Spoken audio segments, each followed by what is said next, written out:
Friends, welcome back to my channel. ಇವತ್ತು ನಾನು ಸಾಯಂಕಾಲ ಏನಪ್ಪ ಅಡುಗೆ ಮಾಡೋದು ಅಂತ ಯೋಚನೆ ಮಾಡ್ತಿರುವಾಗ ಮನೆಯಲ್ಲಿ ಮೊಟ್ಟೆ ಇತ್ತಾ, ಅದರಿಂದ ಮೊಟ್ಟೆಯಿಂದ ಸ್ಪೆಷಲ್ ಏನಾದರೂ ಮಾಡೋಣ ಅಂತ ಸ್ಪೆಷಲ್ ಆಮ್ಲೆಟ್ ಮಾಡೋಣ ಅಂದ್ಕೊಂಡು ನಾನು ಇದನ್ನೆಲ್ಲ ಕಟ್ ಮಾಡಿ ಇಟ್ಕೊಂಡಿದ್ದೀನಿ.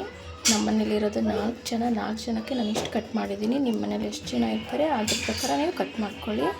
ಈರುಳ್ಳಿ, ಟೊಮೆಟೊ, ಕೊತ್ತಂಬರಿ ಮತ್ತು ಹಸಿಮೆಣಸಿನ್ಕಾಯಿ, 2 ಮೊಟ್ಟೆ, ಖಾರ, ಗರಂ ಮಸಾಲೆ ಮತ್ತು ಚಿಕನ್ ಮಸಾಲೆ ಇದೆ, ಶುಂಠಿ ಬೆಳ್ಳುಳ್ಳಿ ಪೇಸ್ಟು, ಉಪ್ಪು ಮತ್ತು ಸಾಂಬಾರು ಪುಡಿ.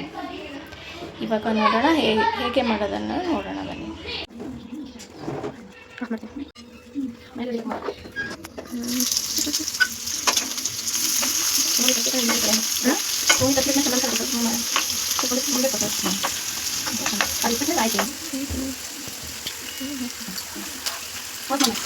ನಾನು ಒಂದೊಂದು ಕೇವಲ ಯೋಚನೆ ಮಾಡಿ ಬರ್ಕೊಡ್ತೀನಿ. ಈಗೇನು ಹೇಳಕ್ಕೆ ಹಾಂ ಸ್ವಲ್ಪ ಬೆಳ್ಳಿ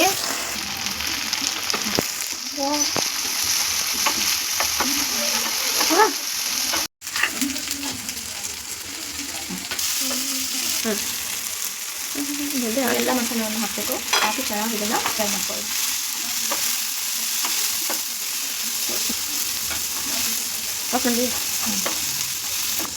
ನೋಡಿ, ಈ ಥರ ಚೆನ್ನಾಗಿ ಬೆಂದಿರಬೇಕು, ಫ್ರೈ ಆಗಬೇಕು. ಆಮೇಲೆ ಮೊಟ್ಟೆನ ಹಾಕಬೇಕು. ನೋಡಿದ್ದೀನಿ ನಿಮ್ಮ ಮನೇಲಿ ಎಷ್ಟು ಜನ ಇರ್ತಾರೆ ಆ ಪ್ರಕಾರ ನೋಡಿ ಮೊಟ್ಟೆನ ಹಾಕ್ಬೋದು. ನೋಡಿ, ನಾನು 2 ಮೊಟ್ಟೆ ತೊಗೊಂಡಿದ್ದೀನಿ. ಮೊಟ್ಟೆ ಹಾಕಿದ ಮೇಲೆ ಅಷ್ಟೇ ಅದನ್ನು ಬೇಳೆಗೆ ಬಿಟ್ಬಿಡಬೇಕು. ಇದನ್ನು ಲೋ ಫ್ಲೇಮಲ್ಲಿ ಇಟ್ಬಿಟ್ಟು ಮುಚ್ಚಿಟ್ಬಿಡಿ ಒಂದು 5 ಮಿನಿಟ್ಸು. ಯಾವ ಥರ ಕಲರ್ ಚೇಂಜ್ ಆಗಿದೆ, ಎಷ್ಟು ಚೆನ್ನಾಗಿ ಬಂದಿದೆ ಅಂತ. ಚೆನ್ನಾಗಿ ಬೇಯಿದೆ ಕೂಡ ನೋಡಿ. ಇವಾಗ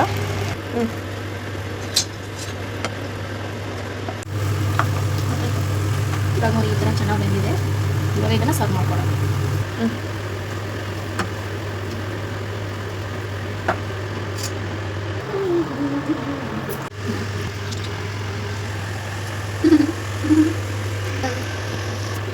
ಹೇಗಿದೆ ಟೇಸ್ಟು? ಹಾಂ,